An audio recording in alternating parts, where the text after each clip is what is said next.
नमस्कार। Vision IAS के news today के इस अंक में आप सभी का स्वागत है। इस अंक में हम आपके लिए लेकर आए हैं यूपीएससी परीक्षा की दृष्टि से महत्वपूर्ण कुछ अहम खबरें। इस अंक के साथ मैं हूं दिव्या तोमर। आइए सबसे पहले बात करते हैं इस अंक की खास खबरों के बारे में। संयुक्त राष्ट्र पर्यावरण सभा ने प्लास्टिक प्रदूषण की समाप्ति के लिए कानूनी रूप से बाध्यकारी एक अंतर्राष्ट्रीय संधि के संकल्प को अपनाया। संयुक्त राष्ट्र महासभा ने यूक्रेन के विरुद्ध आक्रामकता शीर्षक से एक रिजोल्यूशन अपनाया। NCAER के अध्ययन के मुताबिक भारत के सकल मूल्य वर्धित में सूक्ष्म वित्त का योगदान बढ़ने की संभावना। रूस पर क्लस्टर बम और थर्मोबेरिक हथियारों के उपयोग का आरोप लगाया गया है। न्यू इंडिया एश्योरेंस वैश्विक भागीदारी के साथ कुडनकुलम परमाणु ऊर्जा संयंत्र का बीमा करने के लिए तैयार। और संयुक्त राज्य अमेरिका की कुछ तकनीकी कंपनियों ने व्यक्तिगत डेटा संरक्षण विधेयक 2019 पर असहमति व्यक्त करते हुए एक नए वर्किंग ग्रुप के गठन का आह्वान किया। और आइए अब खबरों पर विस्तार से चर्चा करते हैं।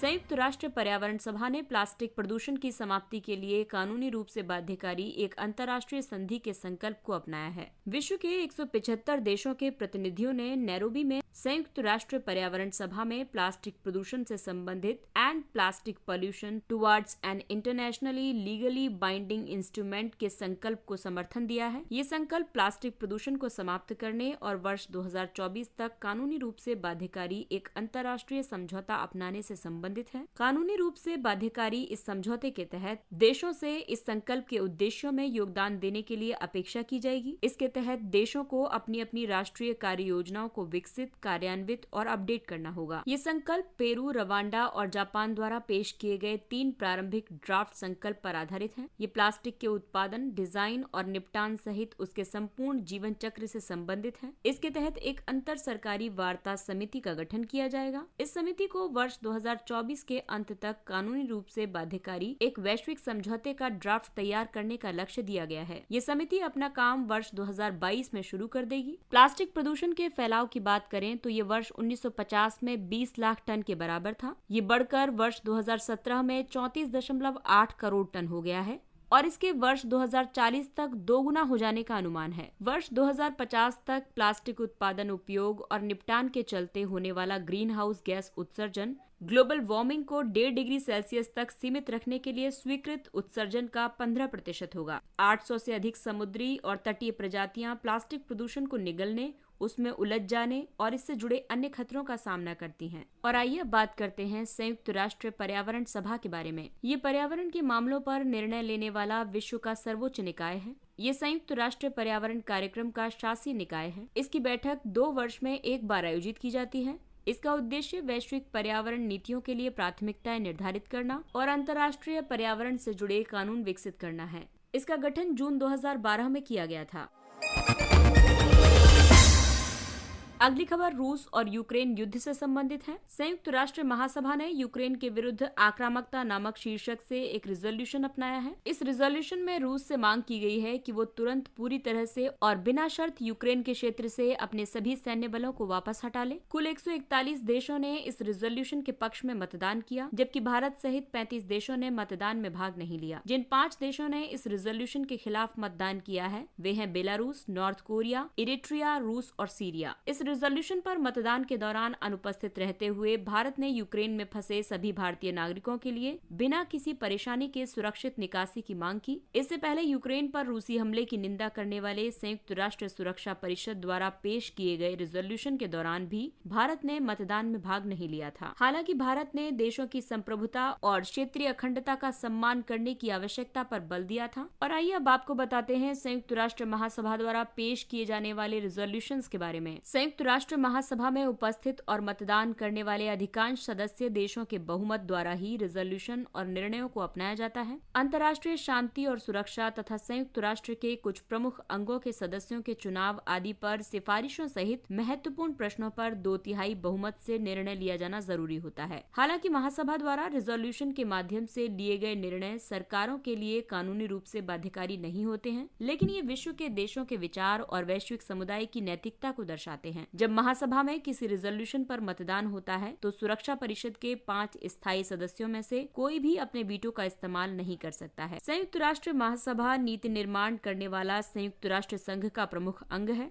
संयुक्त राष्ट्र संघ के सभी 193 देश इसके सदस्य होते हैं। प्रत्येक सदस्य को समान मत प्राप्त होता है। ये अंग संयुक्त राष्ट्र संघ के लिए महत्वपूर्ण निर्णय लेता है। इन निर्णयों में शामिल है संयुक्त राष्ट्र सुरक्षा परिषद की सिफारिश पर महासचिव की नियुक्ति करना, संयुक्त राष्ट्र सुरक्षा परिषद के अस्थायी सदस्यों का चुनाव करना और संयुक्त राष्ट्र के बजट को मंजूरी देना।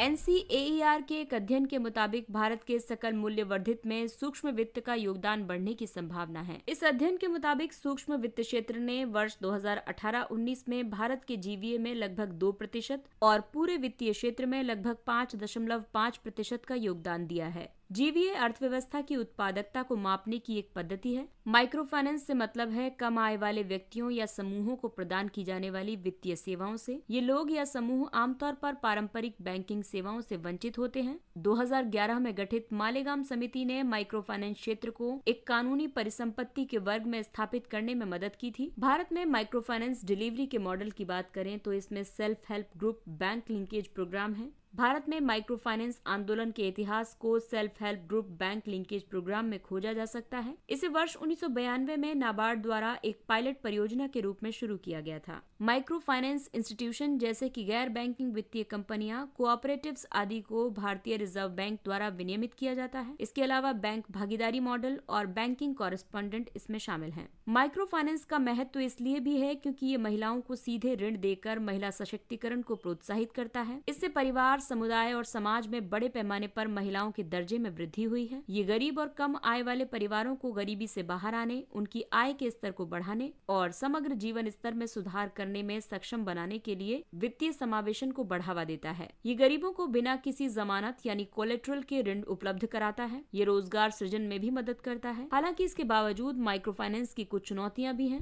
जैसे कि कर्जदारों पर बहुत अधिक ऋण बकाया है, ब्याज दर तुलनात्मक रूप से काफी अधिक होती है। माइक्रो फाइनेंस से जुड़े संस्थान अपने फंड के लिए वाणिज्यिक बैंकों पर अत्यधिक निर्भर हैं। रूस पर क्लस्टर बम और थर्मोबैरिक हथियारों के उपयोग का आरोप लगाया गया है। मानवाधिकार समूहों ने यूक्रेन में चल रहे युद्ध में रूस पर क्लस्टर बमों और थर्मोबैरिक हथियारों का उपयोग करने का आरोप लगाया है। क्लस्टर हथियार एक प्रकार के गैर सटीक हथियार होते हैं। इन्हें किसी बड़े क्षेत्र में ताबड़तोड़ तरीके से आबादी को घायल करने या मारने और वाहनों तथा बुनियादी ढांचे को नष्ट करने के लिए डिजाइन किया जाता है। इन्हें विमान से गिराया जाता है या प्रोजेक्टाइल के रूप में दागा जा सकता है। ये हथियार अपने मार्ग में छोटे छोटे बमों की बमबारी करते जाते हैं। इन छोटे छोटे बमों में से कई बम फट नहीं पाते हैं और जमीन पर निष्क्रिय पड़े रहते हैं। ऐसे में लड़ाई या युद्ध समाप्त होने के बाद भी लंबे समय तक मानव आबादी को इन बमों से खतरा बना रहता है। जिन देशों ने क्लस्टर हथियारों पर अभिसमय की अभिपुष्टि की है, उन्हें क्लस्टर बमों का उपयोग करने से प्रतिबंधित किया गया है। अब तक इस अभिसमय के 110 देश पक्षकार हैं। रूस, यूक्रेन और भारत ने इस पर हस्ताक्षर नहीं किए हैं। भारत के पास क्लस्टर हथियार हैं। इन्हें जमीन से आर्टिलरी, प्रोजेक्टाइल या रॉकेट और मिसाइलों से भी दागा जा सकता है। वहीं थर्मोबैरिक हथियार एरोसोल बम, फ्यूल एयर एक्सप्लोसिव या वैक्यूम बम को कहा जाता है। ये हथियार बड़े और उच्च तापमान वाले विस्फोट के लिए वायुमंडल में मौजूद ऑक्सीजन का उपयोग करते हैं। ये अपने ही समान आकार के पारंपरिक बमों की तुलना में बहुत अधिक तबाही मचाते हैं। थर्मोबैरिक बमों में 2 अलग अलग चरणों में विस्फोट होते हैं। जैसे ही ये अपने लक्ष्य से टकराता है तो पहले विस्फोट से बम का ईंधन कंटेनर खुलता है और ईंधन का बादल और धातु के टुकड़े बड़े क्षेत्र में फैल जाते हैं। इसके बाद दूसरा विस्फोट होता है जो एरोसोल के बादल को आग के विशाल गोले में बदल देता है। इससे चारों ओर विस्फोट की जानलेवा लहरें फैलने लगती हैं। इससे मजबूत इमारत या उपकरण भी नष्ट हो जाते हैं। साथ ही मनुष्य भी इसके अत्यधिक ताप में तुरंत जलकर मर जाते हैं। अंतर्राष्ट्रीय कानून में स्पष्ट रूप से थर्मोबैरिक हथियारों के उपयोग पर प्रतिबंध नहीं है। और आइए अब आपको बताते हैं कि थर्मोबैरिक हथियार कैसे काम करता है। ये सटीक निर्देशित बम लक्ष्य से टकराता है। पहले एक छोटे विस्फोटक से विस्फोटक सामग्री का बादल बन जाता है और दूसरे विस्फोटक से विस्फोटक बादल जल उठता है। ये मानव शरीर को जलाकर नष्ट करने में सक्षम होता है। वहीं क्लस्टर बम के भीतर फ्यूज प्रोजेक्टाइल को आर्टिलरी से दागा जाता है या विमान से गिराया जाता है। इसमें expulsion charge cup pusher plate projectile खुलता है और पहले से निर्धारित समय पर छोटे छोटे बमों को अपने मार्ग में गिराता जाता है। न्यू इंडिया एश्योरेंस वैश्विक भागीदारी के साथ कुडनकुलम परमाणु ऊर्जा संयंत्र का बीमा करने के लिए तैयार है। न्यू इंडिया एश्योरेंस जल्द ही कुडनकुलम परमाणु ऊर्जा संयंत्र की इकाई 3 और 4 के लिए प्रॉपर्टी कवर की प्रक्रिया संपन्न करेगा। ये परमाणु ऊर्जा संयंत्र तमिलनाडु में स्थित है। एक परमाणु ऊर्जा संयंत्र में 2 प्रकार के बीमा कवर होते हैं। एक होता है प्रॉपर्टी कवर और दूसरा होता है लायबिलिटी कवर। भारत में किसी परमाणु संयंत्र के लिए लायबिलिटी कवर हमेशा इंडियन न्यूक्लियर इंश्योरेंस पूल द्वारा कवर किया जाता है। इसे सामान्य बीमाकर्ताओं ने गठित किया है। इसका प्रबंधन राज्य के स्वामित्व वाले जनरल इंश्योरेंस कॉर्पोरेशन के हाथों में है। इंडियन न्यूक्लियर इंश्योरेंस पूल नाभिकीय क्षति के लिए असैन्य दायित्व अधिनियम 2010 के तहत निर्धारित दायित्व को कवर करने के लिए बीमा प्रदान करता है। नाभिकीय क्षति के लिए असैन्य दायित्व अधिनियम यानी CLND अधिनियम को नाभिकीय दुर्घटना होने पर जल्द से जल्द मुआवजा प्रदान करने की दृष्टि से कानूनी रूप प्रदान किया गया था। इसके तहत एक नो फॉल्ट लायबिलिटी व्यवस्था के माध्यम से नाभिकीय दुर्घटना के कारण हुए नुकसान के लिए पीड़ितों को तत्काल मुआवजा प्रदान किया जाता है।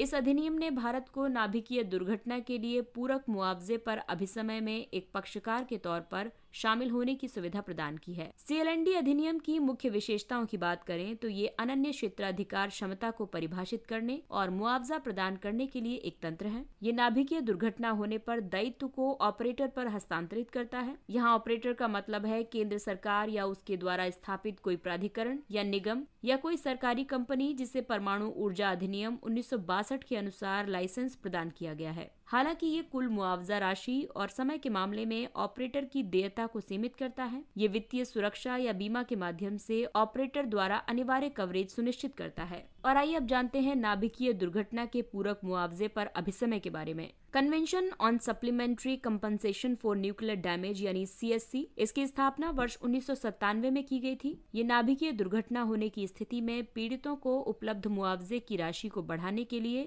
एक विश्वव्यापी लायबिलिटी व्यवस्था स्थापित करता है। इसके तहत कोई देश जो वर्ष 1963 के नागरिक दायित्व पर वियना अभिसमय या परमाणु ऊर्जा के क्षेत्र में थर्ड पार्टी के दायित्व पर वर्ष 1960 के पेरिस अभिसमय का एक पक्षकार है तो वो CSC का पक्षकार बन सकता है। कोई देश जो इन अभिसमयों में से किसी का भी पक्षकार नहीं है वो CSC का एक पक्षकार तभी बन सकता है जब उसने परमाणु दायित्व पर अपने राष्ट्रीय कानून में CSC और उसके एनेक्स के प्रावधानों को शामिल किया हो। भारत ने वर्ष 2010 में CLND अधिनियम के आधार पर CSC पर हस्ताक्षर किए क्योंकि भारत वियना या पेरिस अभिसमय का पक्षकार नहीं है। और अगली खबर डेटा संरक्षण से संबंधित है। संयुक्त राज्य अमेरिका की कुछ तकनीकी कंपनियों ने व्यक्तिगत डेटा संरक्षण विधेयक 2019 पर असहमति व्यक्त करते हुए एक नए वर्किंग ग्रुप के गठन का आह्वान किया है। व्यापार और उद्योग निकायों के साथ साथ संयुक्त राज्य अमेरिका की कुछ तकनीकी कंपनियों ने व्यक्तिगत डेटा संरक्षण विधेयक 2019 से संबंधित मुद्दों पर चर्चा करने के लिए भारत में वरिष्ठ सरकारी अधिकारियों के साथ बातचीत शुरू की है। ये नया वर्किंग ग्रुप सूचना और संचार प्रौद्योगिकी पर वर्तमान में कार्यरत भारत अमेरिका वर्किंग ग्रुप से अलग तरीके से कार्य करेगा। आपको बता दें कि व्यक्तिगत डेटा में व्यक्ति के पहचान से संबंधित विशेषताएं, लक्षण या गुण होते हैं। इसका उपयोग किसी व्यक्ति की पहचान करने के लिए किया जा सकता है। वहीं गैर व्यक्तिगत डेटा में एग्रीगेटेड या एकत्रित डेटा शामिल होते हैं जिसके माध्यम से व्यक्तियों की पहचान नहीं की जा सकती है। उदाहरण के लिए किसी व्यक्ति का अपना स्थान व्यक्तिगत डेटा का सृजन करता है। दूसरी ओर एक से अधिक संचालकों के स्थान से प्राप्त जानकारी जो अक्सर ट्रैफिक के प्रवाह का विश्लेषण करने के लिए उपयोग की जाती है, ये गैर व्यक्तिगत डेटा के अंतर्गत आती है। इस विधेयक से संबंधित कई चिंताओं को उजागर किया गया है। इस विधेयक में डेटा के स्थानीय भंडारण पर जोर देना और डेटा के सीमा पार प्रवाह पर प्रतिबंध आदि जैसे कुछ प्रावधान हैं जिनके ऊपर आपत्ति जताई गई है। डेटा स्थानीयकरण के साथ एक मुख्य मुद्दा ये है कि भारत में अभी तक बड़े डेटा केंद्र नहीं हैं। छोटे डेटा केंद्र बहुत लागत प्रभावी नहीं है और कंपनियों के सुरक्षा मानदंडों को भी पूरा करने में असमर्थ हैं। इसके अलावा इसमें गैर व्यक्तिगत डेटा को शामिल करने से कॉर्पोरेट्स के लिए नीतिगत निर्णय लेने में बाधा उत्पन्न होगी। व्यक्तिगत डेटा संरक्षण विधेयक की कुछ मुख्य विशेषताओं की बात करें तो इस विधेयक के माध्यम से भारत सरकार कंपनियों द्वारा एकत्र किए गए व्यक्तिगत डेटा को भी नियंत्रित करेगी। इसके तहत भारत में गठित कंपनियों और भारत में व्यक्तिगत डेटा से निपटने वाली विदेशी कंपनियों दोनों द्वारा एकत्र किए जाने वाले डेटा को शामिल किया गया है। ये विधेयक कुछ व्यक्तिगत डेटा जैसे कि वित्तीय डेटा, बायोमेट्रिक डेटा आदि को संवेदनशील व्यक्तिगत डेटा के रूप में वर्गीकृत करता है। इसके तहत व्यक्तिगत डेटा को केवल विशिष्ट, स्पष्ट और वैध उद्देश्य के लिए ही प्रोसेस किया जा सकता है। ये विधेयक कुछ परिस्थितियों को छोड़कर केवल व्यक्ति की सहमति से ही डेटा प्रोसेसिंग की अनुमति प्रदान करता है। इसके अलावा इस विधेयक में एक डेटा संरक्षण प्राधिकरण की स्थापना का भी प्रावधान है। ये प्राधिकरण व्यक्तियों के हितों की रक्षा करने, व्यक्तिगत डेटा के दुरुपयोग को रोकने आदि के लिए उपाय कर सकता है। और आइए अब बात करते हैं कुछ अन्य महत्वपूर्ण सुर्खियों की। संविधान का अनुच्छेद 80। चंडीगढ़ नगर निगम ने एक प्रस्ताव को मंजूरी दी है। इसमें संविधान के अनुच्छेद 80 में संशोधन के लिए अनुरोध किया गया है ताकि उसका स्थानीय निकाय राज्यसभा में अपना एक प्रतिनिधि भेज सके। दरअसल चंडीगढ़ बिना विधानसभा वाला एक केंद्र शासित प्रदेश है। चंडीगढ़ से केवल लोकसभा में ही एक सांसद की सीट है। भारतीय संविधान का अनुच्छेद 80 काउंसिल ऑफ स्टेट्स की संरचना से संबंधित है। इसे उच्च सदन और राज्यसभा भी कहा जाता है। अब इस प्रस्ताव को आगे विचार के लिए गृह मंत्रालय को भेजा जाएगा। इसके बाद इसे संसद के पास भेजा जाएगा। उप महानिरीक्षकों की प्रतिनियुक्ति के लिए पैनल नियम। हाल ही में कार्मिक एवं प्रशिक्षण विभाग DOPT ने कहा है कि DIG स्तर पर केंद्र में आने वाले IPS अधिकारियों को अब केंद्र सरकार के साथ उस स्तर पर पैनल में शामिल होने की आवश्यकता नहीं होगी। ये कदम केंद्रीय पुलिस संगठनों और केंद्रीय सशस्त्र पुलिस बलों में अधिक रिक्तियों को देखते हुए उठाया गया है। इस कदम का उद्देश्य केंद्रीय प्रतिनियुक्ति के लिए DIG स्तर के IPS अधिकारियों की संख्या को बढ़ाना है। पिछले नियमों के मुताबिक 14 वर्ष के न्यूनतम अनुभव वाले DIG रैंक के किसी IPS अधिकारी को केंद्र में तभी प्रतिनियुक्त किया जा सकता है जब केंद्रीय गृह सचिव के नेतृत्व वाले पुलिस स्थापना बोर्ड ने उसे केंद्र में DIG के रूप में सूचीबद्ध किया हो। इलेक्ट्रॉनिक बिल प्रसंस्करण प्रणाली। वित्त और कॉर्पोरेट कार्य मंत्रालय ने 46वें सिविल अकाउंट्स दिवस पर ई-बिल प्रसंस्करण प्रणाली का शुभारंभ किया है। ई-वे बिल उस GST पंजीकृत व्यक्ति या नामांकित ट्रांसपोर्टर के लिए होते हैं जो 50,000 रुपए से अधिक मूल्य के माल की आवाजाही शुरू होने पर इलेक्ट्रॉनिक रूप से वे बिल जनरेट करता है। इसके तहत विक्रेता या आपूर्तिकर्ता अपने बिल ऑनलाइन अपलोड कर सकते हैं। वे अपनी सुविधा के अनुसार किसी भी समय, किसी भी जगह से डिजिटल हस्ताक्षर के माध्यम से सहायक दस्तावेजों के साथ बिल अपलोड कर सकते हैं। ये आपूर्तिकर्ताओं और सरकारी अधिकारियों के बीच भौतिक संपर्क को समाप्त करता है। इसे public financial management system division द्वारा विकसित किया गया है। प्रवासी एवं प्रत्यावर्तित जन राहत और पुनर्वास के लिए अम्ब्रेला योजना। Umbrella scheme for relief and rehabilitation of migrants and repatriates. Bharat सरकार ने RRMR नामक अम्ब्रेला योजना के तहत मौजूदा 7 उपयोजनाओं को जारी रखने की स्वीकृति प्रदान की है। इसे गृह मंत्रालय के माध्यम से 1452 करोड़ रुपए के बजट के साथ वर्ष 2021-22 से लेकर वर्ष 2025-26 तक जारी रखा जाएगा। ये योजना उन प्रवासियों और स्वदेश लौटे लोगों को लाभान्वित करेगी जिन्हें विस्थापन की वजह से नुकसान उठाना पड़ा है। इसके द्वारा वे उचित आय अर्जित कर सकेंगे और उन्हें मुख्यधारा की आर्थिक गतिविधियों में शामिल होने का अवसर मिलेगा। इस योजना से पाकिस्तान अधिकृत जम्मू और कश्मीर तथा छाम्ब से विस्थापित परिवारों, श्रीलंका के शरणार्थियों, त्रिपुरा में रह रहे ब्रू परिवारों, वर्ष 1984 के सिख विरोधी दंगों के पीड़ितों आदि को राहत और पुनर्वास की सहायता दी जाएगी। ये योजना शरणार्थियों, विस्थापित लोगों और आतंकवादी या सांप्रदायिक या वामपंथी उग्रवाद आदि के शिकार नागरिकों को राहत और पुनर्वास सहायता प्रदान करती है। मनी लॉन्ड्रिंग रोकथाम अधिनियम 2002। सरकार ने उच्चतम न्यायालय में तर्क दिया है कि जब अभियुक्त को सतर्क किया जाता है तो PMLA का मूल उद्देश्य समाप्त हो जाता है। ये बात PMLA के दुरुपयोग का आरोप लगाने वाली याचिकाओं के जवाब में कही गई। PMLA भारत में धन शोधन से निपटने का प्रयास करता है और इसके 3 मुख्य उद्देश्य हैं: मनी लॉन्ड्रिंग को रोकना और नियंत्रित करना, मनी लॉन्ड्रिंग से प्राप्त संपत्ति को कुर्क और जब्त करना और भारत में मनी लॉन्ड्रिंग से संबंधित अन्य मुद्दों से निपटना। वित्त मंत्रालय के अधीन प्रवर्तन निदेशालय PMLA के तहत मनी लॉन्ड्रिंग के अपराधों की जांच के लिए जिम्मेदार है।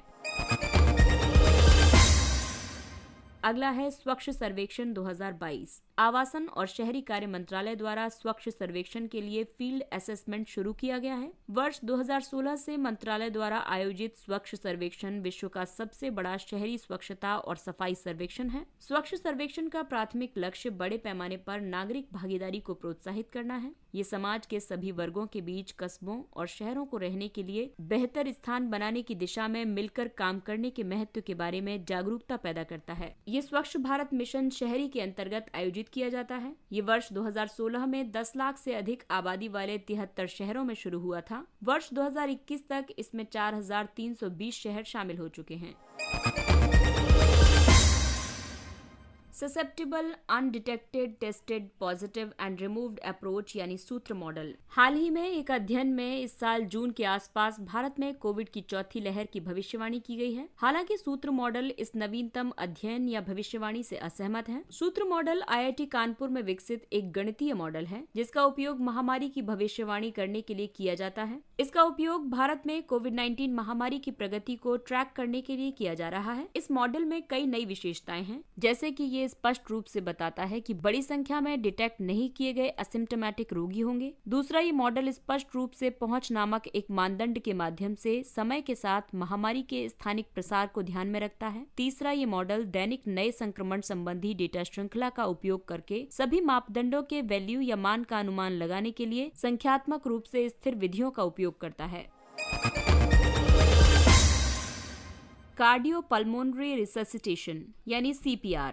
उपराष्ट्रपति ने स्कूलों, स्थानीय निकायों और गैर सरकारी संगठनों से युवाओं को CPR में प्रशिक्षित करने के लिए नियमित शिविर आयोजित करने का आग्रह किया है। CPR एक आपातकालीन जीवन रक्षक प्रक्रिया है। ये तब की जाती है जब हृदय धड़कना बंद कर देता है। कार्डियक अरेस्ट के तत्काल बाद CPR जीवित रहने की संभावना को दोगुना या तिगुना कर सकता है। इसमें विशेष उपचार उपलब्ध होने तक मस्तिष्क में अस्थायी रूप से पर्याप्त रक्त पंप करने के लिए रेस्क्यू ब्रीदिंग यानी मुंह से मुंह लगाकर सांस देना और छाती को दबाकर संकुचित करना शामिल है।